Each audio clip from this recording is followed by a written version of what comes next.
The map for KvK Season 1 and presumably KvK Season 2 has changed, and this, I mean, not to make a political joke, but finally, a wall actually worthy of being built.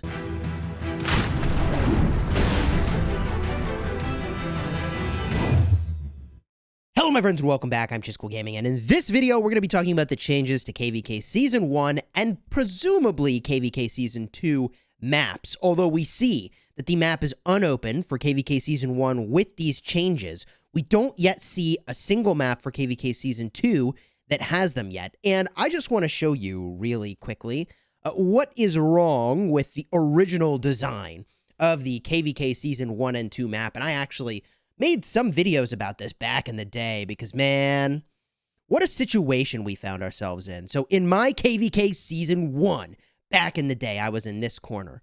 And the problem is immediately obvious when you look at the map that, hey, wait a minute. There's one kingdom over here that is in a corner that can be ganged up on by two other kingdoms. So corner kingdoms can get trapped in their starting zone before they even had a really fair chance to fight out, because a 2v1 is very, very, very, very, very difficult for any kingdom to handle, assuming that the kingdoms in your KvK are balanced and are doing their job, cutting their dead weight, which not all are. Fun fact about that. So this map is flawed in part because there's this huge area and you can get 2v1'd and knocked out of the game before it's even really started. But secondly, there's this weird thing going on where not only does a corner kingdom have this disadvantage of being 2v1 potentially, but also, oh, and by the way, you have no other way to go. See, these middle kingdoms, if they're going to get 2v1, let's say that this kingdom and this kingdom, or these war camps, are going to group up on the kingdom over here in Leverkusen. Well, they can just go a different way, right? But a corner kingdom has no option to go some other way. But the other problem is that look at how much advantage the middle kingdom has. Look at how, what is this, like 6 flags? It's like an amusement park worth of flags to get from one pass to the other pass to the next zone. Come on, right? So that's a little tricky, in part because you could potentially build some sort of a defensive fortification and hole up in the bottom part of the zone and still even make it to the next zone if you decide to stay for some reason, whereas a corner kingdom has, what would you say, 20 to 30 flags of building to get to the same position. So there are some map inequalities in the original seasons of KvK that are very, very difficult to overcome. And I'll tell you, in my KvK, this was exactly what happened. So, you know, it was a content creator kingdom, and it's funny how times haven't really changed much at all. People were like, yeah, let's beat up the content creators, you know, and I get it. We're like public figures, I guess, and people want to like take a jab or whatever. Two kingdoms ganged up on us. The original group from OV was over here, so that's Kingdom 52, and the Kingdom 50 over here was gonna gang up on us. And Kingdom 50 at the time, now they're not really on the map, but at the time, they had someone migrate in. His name was Evil Noon, okay? And he was like 150 million power, and they had like Shifty, and he was like 150 million power. And at the time, 150 million power was insane, okay? It was insane. In our KvK Season 1, also, to make matters worse, the war camps weren't balanced, okay? So the kingdom that was all the way over here could have been an ally to us, except this was kingdom, back in the day, it was Kingdom 49. Man, this is going to be a throwback for people who used to play. But in Kingdom 49, there was a guy, Sir Kyle, who was just basically like racist and a jackass. And everybody quit the kingdom. Like, everybody left the kingdom. They could not take their RCF, okay? So many people had quit the kingdom. They could not take their Ruined Crusader fort. I get that they were actually much more difficult to take back in the day, but like they could barely get through their pass, okay? Let alone handle this mega kingdom that was growing and growing with content creator haters to come take out Chisgule and friends, right? So this was definitely a problem because they got this zone for free and they got to beat the snot out of us over here with Kingdom 52 helping. So we were fighting a 2v1. Now, back in the day, Kingdom 51, which is the kingdom I was in, battling out of this corner, had some really amazing players that migrated in. We had Death Squad. You may know Redline. Okay, there were a bunch. Oh yeah, Negan, Abe, right? Like the original Gen, like all those folks were here. I mean, Zision and many more. Like really crazy people migrated in to play with our kingdom, which was really cool, right? So we had this big migration in, and so we were an intimidating force to deal with, and we almost wore them out 2v1. Okay, but we wore out first was the reality, and so we got locked into our starting zone. And I'm telling you all of this story as the context around why it's so important that these maps change. And, you know, okay, 2 years later, the map has changed. And I'll show you those changes in a second. But I'll just remind you, by the way, I have some videos where I got rallied like 4 times right on this corner right over here. I'll have a card up in the top if you want to check that out. Took a bunch of rallies. It was honestly pretty crazy at the time. So, and man, there were so many people in this kingdom that, you know, Fleisch and I were kings of 51 back in the day. You may not know this, right? But we were kings of 51 back in the day. And I mean, anyways, without getting into all the details, let's show you the new map and how I think it's going to be very different. Just simple change, very different. Enter the wall. The wall that separates 2 zones, which allows a corner kingdom to have a 1v1. Oh man, a simple change, adding that wall changes everything about how this map is played. Because now, like Strife of the 8, there are zones that are sort of in a group of 3 that you can access jointly. So let me show you what I mean.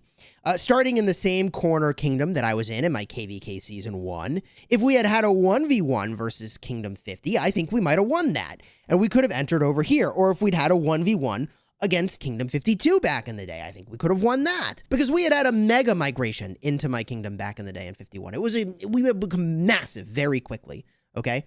So we could have taken, I think, either of those fights 1v1. And let's say we had gone into Villa Villa, okay?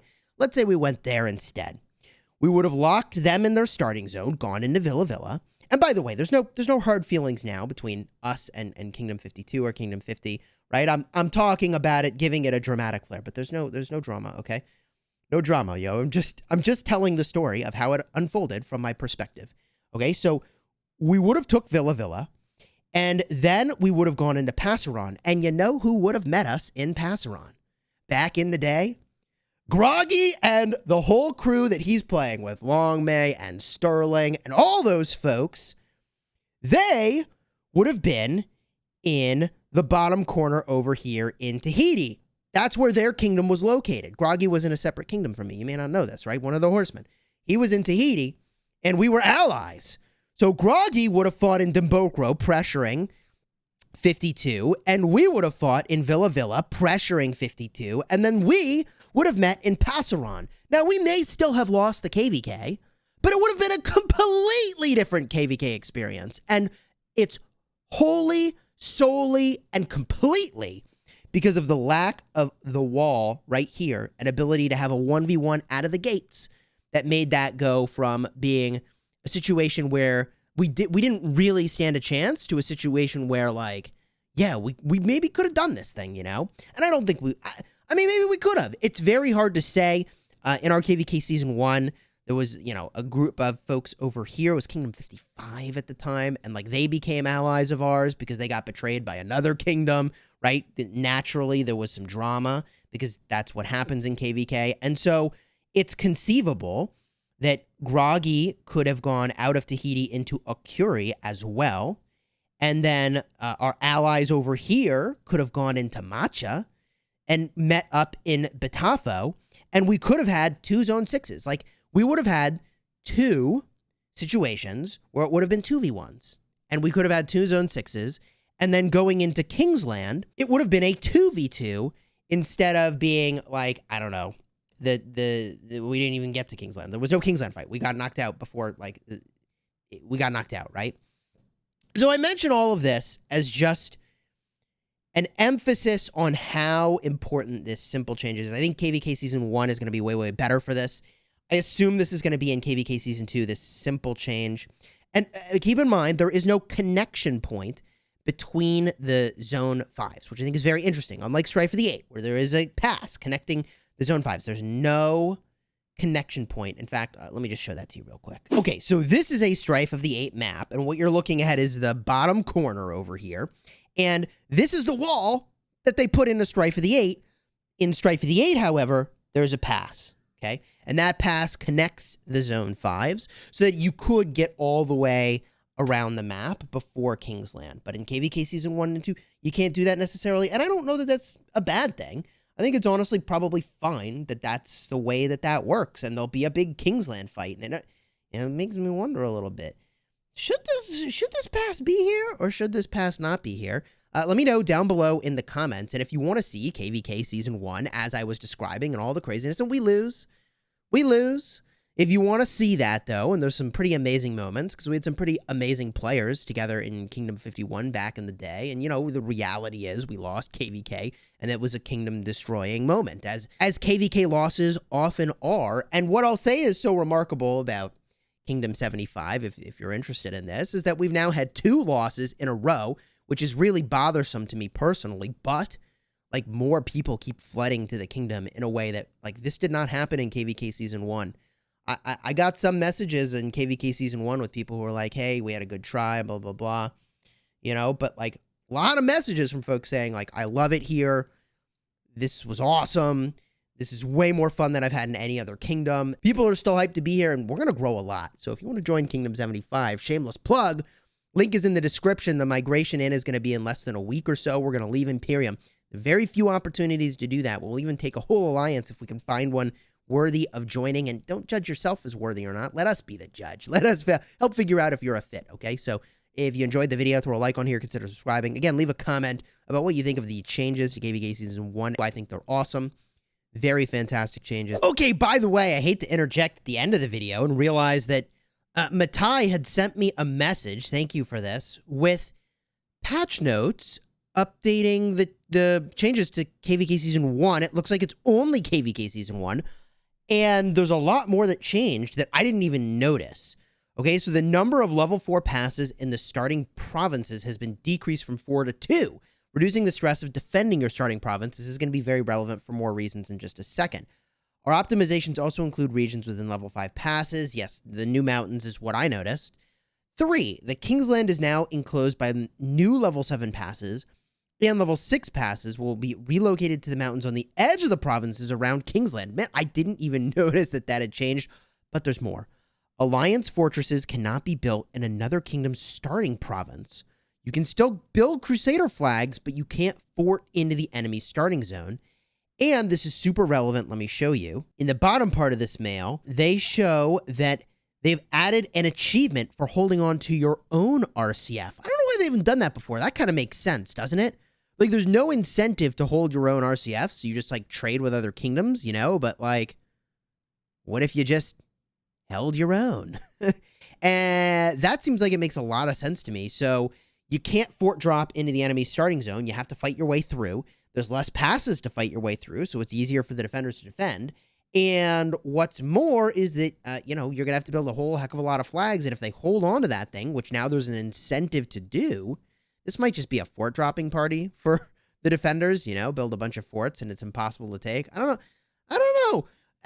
This could be awesome, or it could just be, you know, just a ton of forts to try to stop people from getting to the RCF. We'll see how this plays out, but definitely some pretty fierce changes to KvK Season 1. And I'm surprised that these aren't also in KvK Season 2. So basically, if you're a corner kingdom in Season 2, I mean, are you just out of luck? Is that how that goes? And until next time, you have fun smashing the kingdom.